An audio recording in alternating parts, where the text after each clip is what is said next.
Again, one end to a Premier League match. Everton snatch a draw at Stamford Bridge to give themselves another massive point in their bid to survive in the Premier League this season, man. I can't believe it. I mean, when I was looking at Everton, right, I was looking at it, I'm thinking they play the most horrible football in the league. They sit 11 men behind the ball, defend for their lives, but it works. It flat out works. Sean Dyche has that team, and he's built a winning mentality in that team that they're going to fight for every loose ball. They're not going to sit. They're not going to play the prettiest football. You're not going to be looking forward to watching Everton play, but them lot will fight. And to be fair to them, they did something that I haven't seen a lot from that Everton team. I always know that they're always going to fight back. They're always going to fight to every loose ball, scrap all the time, and hold on to what they have. But they went down twice today, and they showed resilience to come back in the game. Because normally when Everton concede, they fall apart. If you get the first goal against Everton, more often than not, you will win that football match because they will just fall apart because their plan's out the window. Their plan was always to keep it tight, keep it as a draw, and try and nick something on the break. Chelsea twice today got chances on the break and scored goals. But Everton pegged them back. That's massive to show that. If for a relegation team to show twice, you can come back from behind against a team that, let's be honest, Chelsea aren't at the top of the table, but they're still a big football team. It's massive for them to show that sort of fight. And Sean Dyche will be more than proud of his team for doing that. On the contrary, you've got Chelsea, right? And this is reminding me of Arteta at the start of Arsenal. It really is from Chelsea. I see something there. I really do. The way they're playing football, the way they're dominating matches. Given it is Everton, Everton will let every single team look good against them because they'll just sit back and let them have the ball. But Chelsea, they look good. They've spent however much money, 300, 400, 500, 600 million, but they're starting to string together some passes and they look a decent football team. They just need to get the ball in the back of the net, man. They need to get that ball in the back of the net more often and they need to be tighter at the back. Because you can't concede the goals the way they did. They conceded soft goals, man. Both goals Chelsea conceded were avoidable. The first one from a corner, Dwight McNeil loops it in, losing back-to-back headers. Tarkowski first, rises up and heads it. Then you've got Doucouré to head it into the back of the net, man. You can't lose back-to-back headers like that. And that's what pegged them back. But after that, fair enough, they showed response. They got back and they scored again through the penalty. Kai Havertz go 2-1 up. Then you concede again. Koulibaly getting rinsed. It's not good enough. Sugar in chat, Chelsea are mudded again, lol. Bro, for real, man. Chelsea. Spending money, and they can't seem to get any results. I thought they turned the corner. Honestly, after I saw them against Leicester, and they were brilliant against Leicester, by the way, completely walked the park against Leicester. Then against Dortmund in the Champions League, they looked really good. But here again today, just missing that final piece. Chelsea are a nice team, it seems. They're a team that plays decent football because they are playing decent football under Potter. They're getting the ball around. They look attractive on the eye, but they're not quite got that cutting edge or that winner's mentality. They're not putting the ball in the back of the net as often as they'd like, and they're not sure enough defensively. Teams can get out Chelsea. If you're any team in the table, it doesn't matter if you're 20th or first, you can look at Chelsea and think, I've got a chance here to win this football match. And that's not a good sign because no top team should have that mentality. Every top team should be able to lock up defensively. So if you get a goal, if you score a goal, the opposition should be fearful that you're going to score more. But it doesn't seem that way against Chelsea. Every time that Chelsea scored on both occasions, Everton's looked like they were going to get a goal back. They did. They seemed more confident, if anything.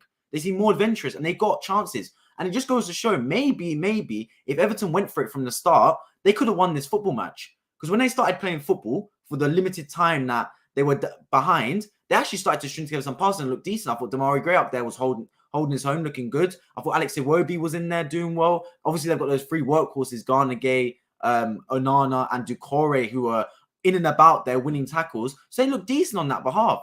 But obviously, their game plan, the first thing that Sean Dyche says is he wants to lock up defensively, and that's what he did. And that is why I think Everton will survive this season. It's a massive relegation scrap. There's about 9-10 teams in it, but Everton are fighters at the end of the day. They're a massive football club. Everton is a humongous football club. It's top 5, no, maybe not top 5, maybe top 10 biggest club in England. Definitely Everton for their historic success. It's a humongous football club. They can't be in a relegation battle every season. I think they will survive, given because I think Sean Dyche will build a team that can survive, build a team of dogs, a team that's going to be mentally strong and will fight and scrap for every single point, no matter if it's against Chelsea or against, I don't know, Leeds, for example. He'll fight for every team to get every point. So I think they will survive, but it's not sustainable, man. Like, big up Everton for their point today. Of course, Ellis Simms, young striker, big up him as well for scoring that goal. That's a big goal to score as well, man. Against Koulibaly, a veteran defender as well, to absolutely rinse him and put it into the corner. It would have been a really nice moment for him. But controversial take, if Everton survive, which I believe they do, sack Sean Dyche. You're probably thinking, why am I saying this? Why am I saying sack Sean Dyche?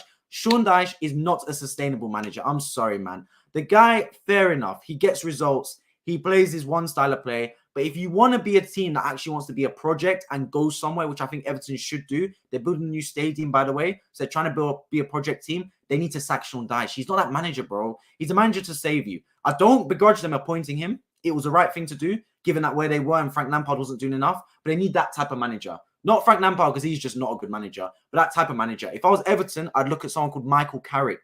You know where Michael Carrick is in Middlesbrough? He's doing a brilliant job. That's who Everton should look at. I think he'll be a really top manager because this Sean Dyche guy, man, I mean, look, he gets results playing this way, but it's not sustainable long term. Everton need to look further than just being a team that survives relegation every season. They need to go and get bigger and better things. They're investing, but not investing in the right areas, clearly. Luca popping in saying hi. Yes, Luca. How you doing, my man? So hopefully you're still confident about Arsenal despite the Saliba injuries, because we need to be back up there and we're going to be hopefully winning tomorrow against Palace, despite the fact that Saliba will probably be out. But yeah, back to Everton, man. I mean, for them, look, they're going to survive this season. I'm confident they will. Despite their point tally, I think they will survive because their home games will carry them. Any point they get away is a bonus. But at home, they're going to clean up. They're going to get points because that crowd will be with them. They've got fighters in that team. They've got Sean Dyche who knows how to, he's literally a master at escaping relegation. They'll be all right. I'm looking at them from next season onwards because last season they survived by the skin of their teeth. I thought, okay, it's one of those seasons. They're going to progress from there. But this season it was exactly the same thing. They're still in a relegation fight. Next season, you can't have Everton relegation fight again because odds are if you're in a relegation fight 3 seasons in a row, you're going to go down eventually. And that's not good enough for Everton Football Club. They're a massive football team. They need to progress and they need to sign a proper manager. And I think Michael Carrick will be exactly that guy in the summer. Let me know if you agree. Okay, let's move on to Chelsea now because that's going to make up the bulk of this video. They are the main team that we're going to be talking about because at the end of the day, this is a car crash performance, man. Like I said, I thought they played decent football. I think they look all right, but they have no edge to them. They've got no sort of, they just got no edge. I don't look at Chelsea and think, oh, they're a dangerous team. I look at them and I think, oh, they're playing all right football. They look nice, but you can easily get at them. They're conceding soft goals, man. Soft goals. And when they go forward, for all the attacking abundance of talent they've got, they don't look clinical enough. I mean, they scored a penalty and a João Felix good goal. You scored 2 goals, fair enough. But against a team like Everton, who are going to sit back and let you have all the possession, all the ball, I'm expecting you to bag a couple more. I can't lie to you. Or at least make some more chances. They weren't making enough clear-cut chances. With that being said, however, I do have some faith in Graham Potter. I really do. They look like they're going to give him time. Whether that's the right thing or not, we'll have to see. The thing about me is, right, it makes me laugh because obviously Mikel Arteta seems to be the blueprint for all clubs now. Arsenal gave Mikel Arteta time, despite the fact he was completely struggling to get any sort of results back in COVID times. And everyone now goes, oh, here we go. Here's a brilliant idea. Let's give a manager time. It doesn't work like that. Like you give me 20 years at Chelsea Football Club and 600 million, I'm not going to win the league for Chelsea because I'm not that good of a football manager. Let's be real. Equally, you can't give any old manager time. Now, the only managers you give time to is if they qualify for one of 2 things.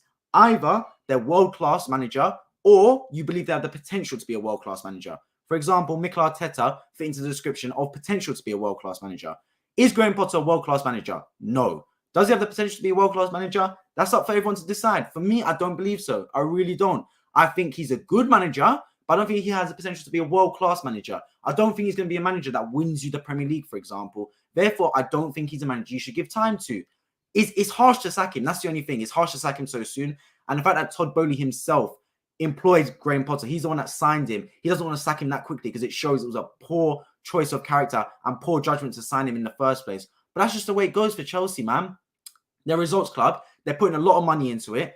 Surely, you can't be looking at a project manager when you're spending so much money.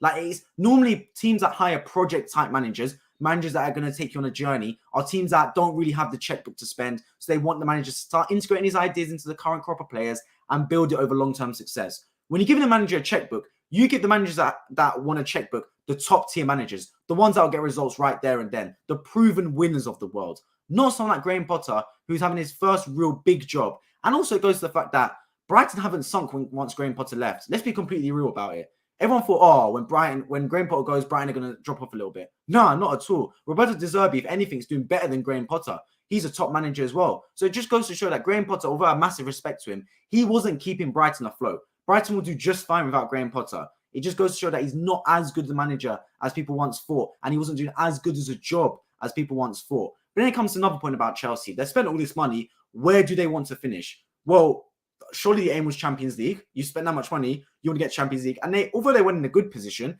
they definitely were in a position to make Champions League around January transfer window. But since then, obviously, they had poor results, including today. They don't look like they're making Champions League. Not only that, they don't really look like they're making Europa League. So it could be Conference League or no football. For me, if you're Chelsea, you don't make Europa Conference League at all. You rather go without anything than Europa Conference League.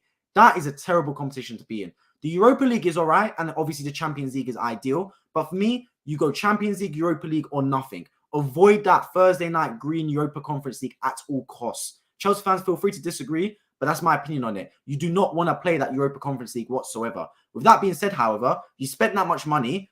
Obviously, FFP is a thing. Obviously, it seems to be a Fugazi thing because no one seems to get enforced for it. But if you don't make Champions League, spending all that money, what does that mean for your finances? What does that mean for certain players that you've given eight-year contracts to and so much money? Can it be financed? Can you make it work? Have they kind of gone ahead of the game and spent all this money hedging their bets that they're going to make the Champions League? Because if they're out of all European competitions, that is a massive dip in their revenue, especially for Chelsea. Now, the shining light for them is they are still in the Champions League. They are. And Chelsea, whether we like it or not, Chelsea fans obviously will love it. Other fans won't. They are a European powerhouse. They do get results in Europe. Every time they've been in the Europa League, they've won it. They've won the Champions League on 2 occasions. Even when they won it a couple of seasons ago, they were not favourites to win that Champions League. They beat Real Madrid to get there. They beat Man City in the final. Chelsea do get results in Europe. They come up against a tough team in Real Madrid, and if they bypass them, they've still got Man City or Bayern Munich to play. So they're by no means favourites, but they can get results in the Champions League. I wouldn't write them off in that competition. And I think that's where their heads are at. Because I think they've realised that the league isn't the be-all and end-all for Chelsea. I don't think they're going to go far in this Premier League, to be honest. I can't see them getting Champions League, especially after today's result, despite the fact they won their last 2 games in the Premier League.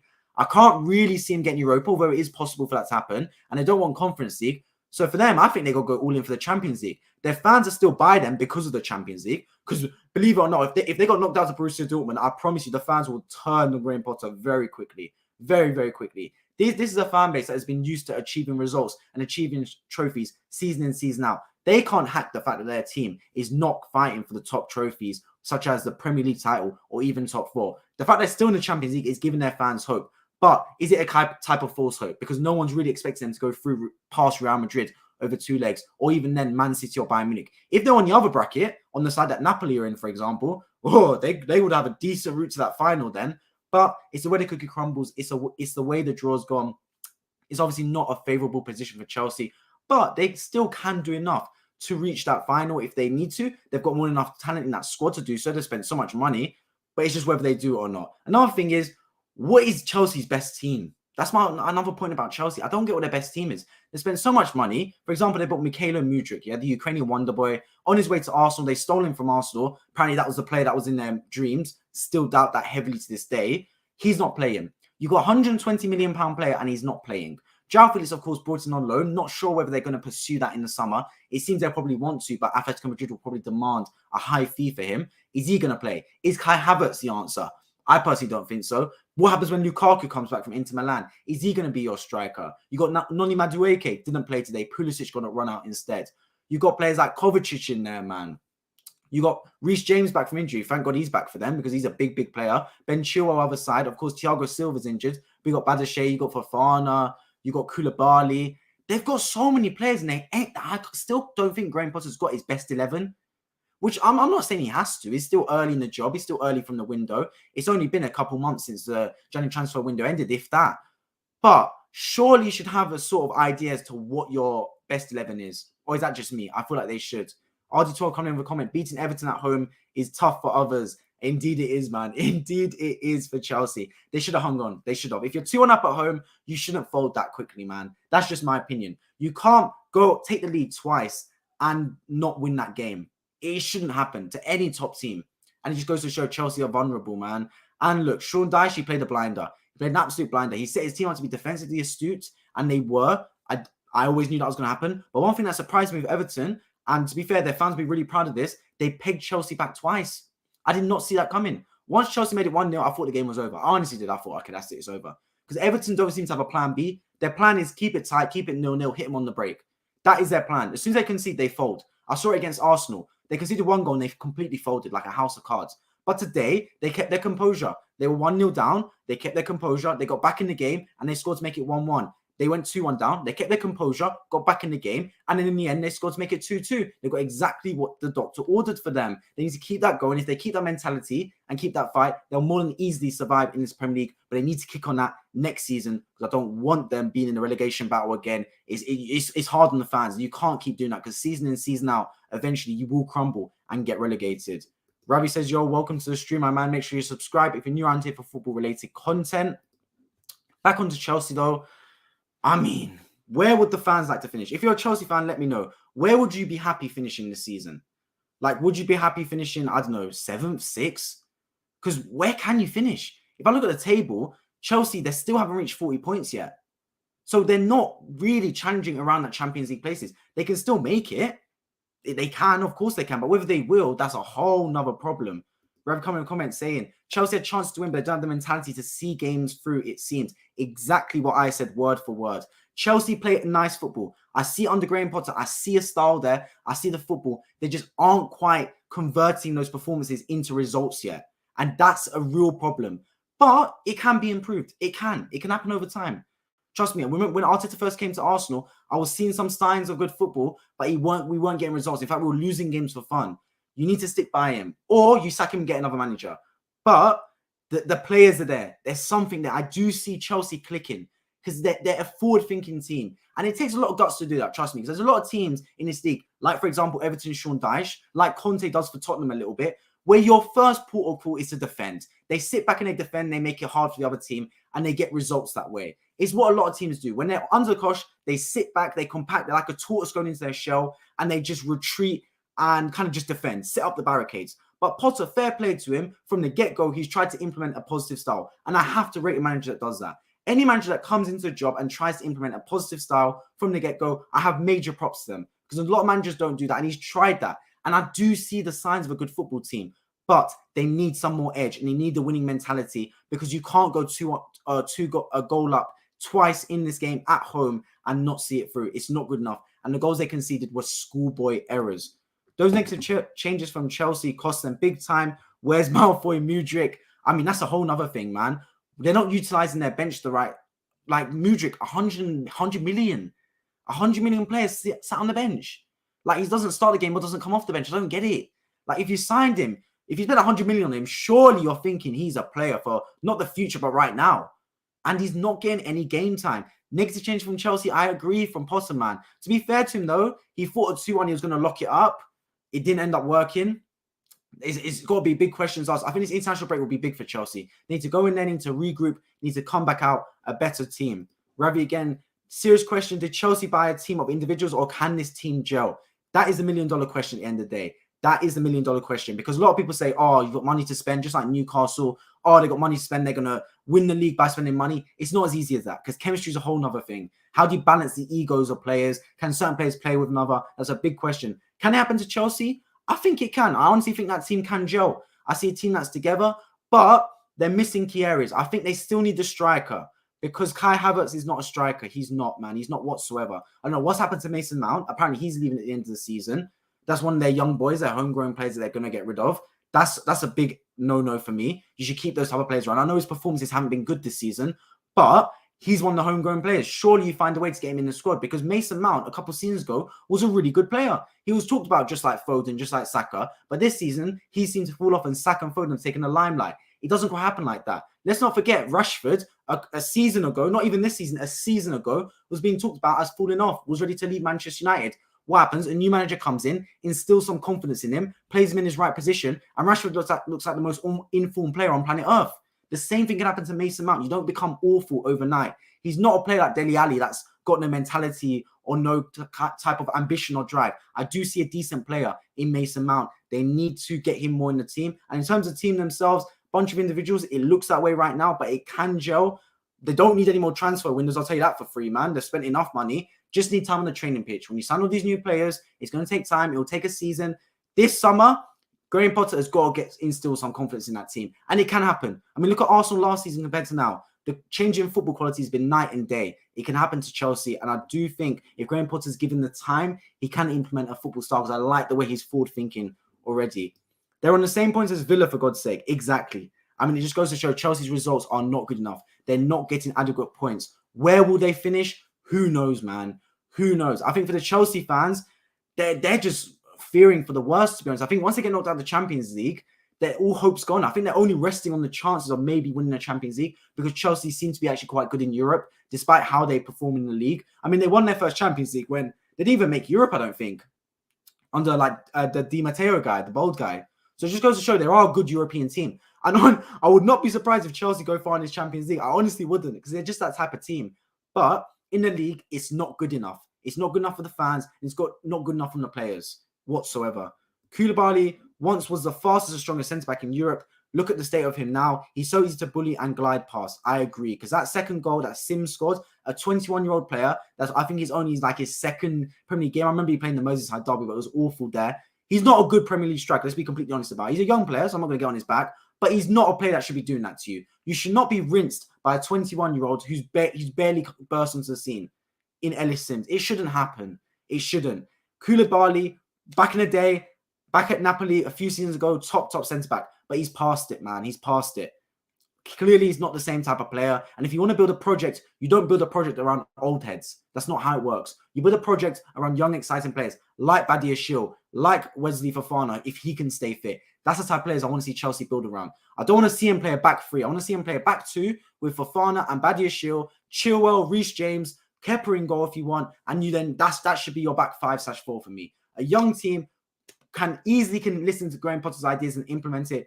Not someone like Koulibaly who's past it, who's going to try and get you results now, and even then he's getting rinsed. The pace of the Premier League, he's not quite up to scratch with it, and we've seen that already in his debut season. Chelsea need a young, hungry striker who's 24 to 26 to give you a good 6 to 8 years, not some big name who's flopped elsewhere. That's another good point, to be fair. Chelsea do need a proper striker. Can João Felix be that false nine? Potentially. But then again, they'll need to sign him because this is only a loan. Are they going to spend even more money in the summer signing João Felix? Because imagine, he ain't going to be less than 60 million. João Felix will be at least 60, 70 million at the very least. Probably is worth that amount of money, I can't lie. But are they going to go through with that? They've got, what's his name? His name's lost, RB Leipzig. The guy, man, I've forgotten his name. Really good player, they can. His name's escaped me. Maybe someone in the comments can help me out. He's coming. I know he's a decent player as well in there. They're going to have him as another attacking option. But then what happens to Kai Havertz, for example? What happens then? Because they got all these players. They're all these players that are decent, but they're not quite good enough. Do you want me to take Chelsea to the next step? We've seen that Kai Havertz's experiments failed. He's done all right at times, but he's not worth the money. He's not good enough for me, Kai Havertz. Noni Madueke, you got to give him time. Same with Mudryk. Obviously, they got that Fofana guy. Even like the striker as well. He's been a bit in and out. Aubameyang's not touching the team ever again, I don't think. And good. I don't know why they signed him, to be honest. Don't need Aubameyang whatsoever. Can they push on really next season? That'll be the big question for Chelsea. Honestly, I would not be surprised in 2-3 seasons' time, Chelsea become the best team in England. I wouldn't be surprised. They've got the budget behind them. They've obviously got an owner who's really integrated and really willing to back the manager. Let's see what happens. Let's see. But equally, it could be some of the biggest waste of money we've seen of all time in the Premier League. It can go one or two ways. Where is Malo Gustavo? Who knows, man? Who knows? I think he's still alone at Lyon. Yeah, man. I think like they're signing all these players, Chelsea, but I don't really see a plan there. Like Chelsea fans, feel free to comment if you disagree. But Chelsea have signed so many players, but I don't see the plan. I really don't. Like normally in a transfer window, you pick maybe 3 or 4 players to get.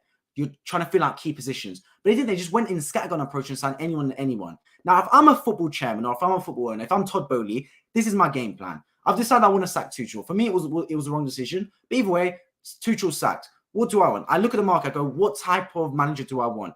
Do I want a manager that's going to get me results now, or do I want a project manager? He goes, I want a project manager. Fine. Graham Potter on the market, good project manager. Cool, let's bring him in. I would speak to Graham Potter and say, look, Graham, this is the team we've got right now. It's a decent team. I don't really have much expectations for you this season. You don't have to sign anyone. Have the rest of this season to implement your ideas. A free hit. Don't get relegated or anything, which he won't, but just implement your ideas. Go crazy. I'm not going to put any expectations on you in that sense, but obviously, I'd want you to finish, hopefully, in Europe. That's what I would have told him. Not sign any players, just tell him that. Then at the end of the season, you sit down with Graham Potter again. The season's done. They finish, I don't know, 6th, 7th, who knows? And you go, okay, Graham, we've got to the end of the season. Where do you want to improve the team? I've given you time, I've given you 6, 7, 8 months to implement your ideas on the current crop of players. What do you need? He'll go, oh, okay, so I don't think this player's quite up to scratch. I think this player's doing well. I want a striker, maybe him. I want a winger like this. And then you sign the players. That would be any logical approach to getting a manager in place. But no, they sign the manager and instantly they said, here's money, spend what you want. That makes no sense. That's like me that's like me becoming manager in a brand new job, in a brand new place, and the manager telling me, okay, there's $1 million, what do you want to spend it on? I don't know. I just got here. I don't know what we need. I don't know what we need to sign. Like, it just makes no logical sense to me. It makes no logical sense. The manager just walked through the door and you're giving him 600 million to spend. Why?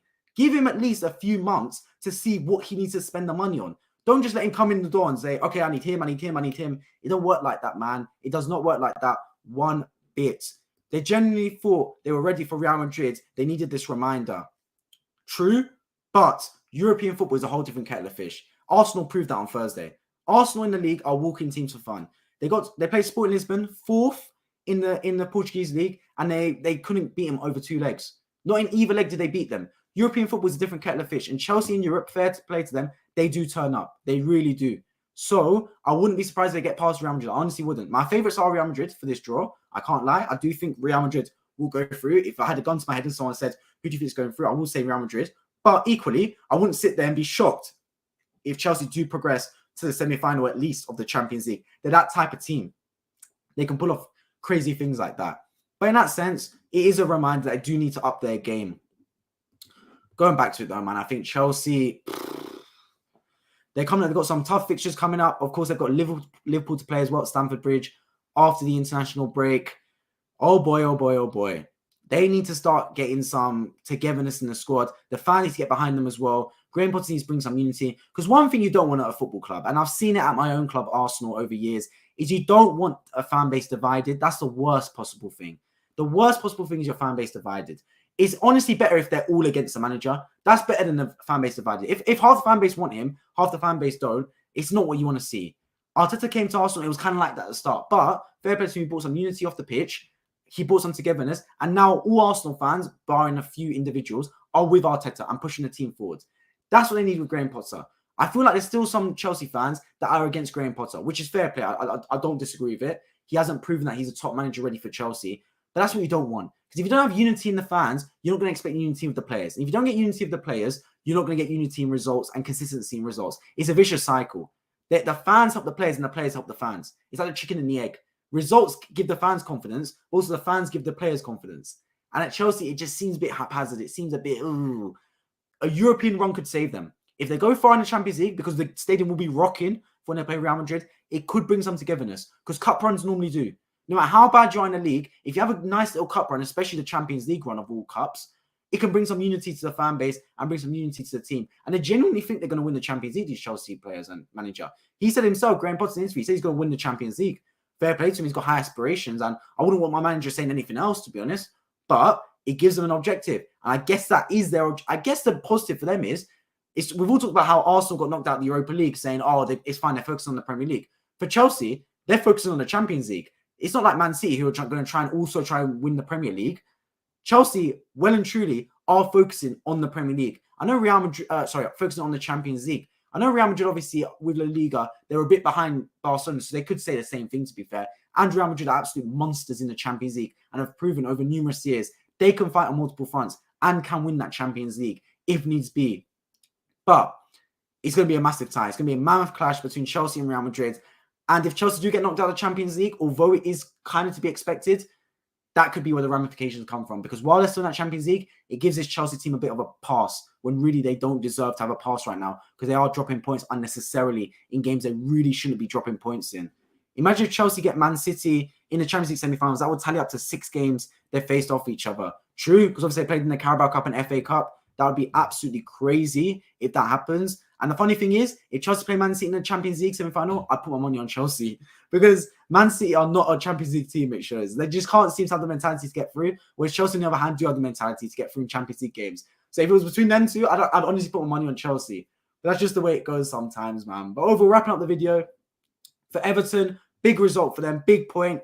it's more than a point in the fact that confidence it gives them. Last second goal to tie it up, a game where you're under the cosh the whole time, defending for your lives. That'll give them confidence moving forward now, especially in a tough away game where a lot of people on paper would have said they're not winning this match. They're getting 0 points. To get a point, it helps move them forward. They got to sharpen their home games. They've still got some tough games to play, but they should be staying up. Everton, I would be surprised if they go down, to be honest. For Chelsea, it's a game that they should be winning. They don't win, especially at home to Everton. Where do they go from here? They got to start to string together some results. I thought it clicked for them when they beat Leicester and they beat Dortmund, but clearly not. They got a long way to go. Hopefully the manager gets some more time for them and they can start building it around it. Haaland scored 8 goals in 4 days. I know, another hat-trick today for Haaland, man. This brother just keeps scoring for fun, it seems. He just needs to stop scoring because I can't have Man City got another run of form. That would be absolutely terrible to see. But overall, if you're new around here and you enjoyed the stream, make sure you subscribe down below. I'm already to 2,000 subscribers. I've been waiting and I hope to see you all in my next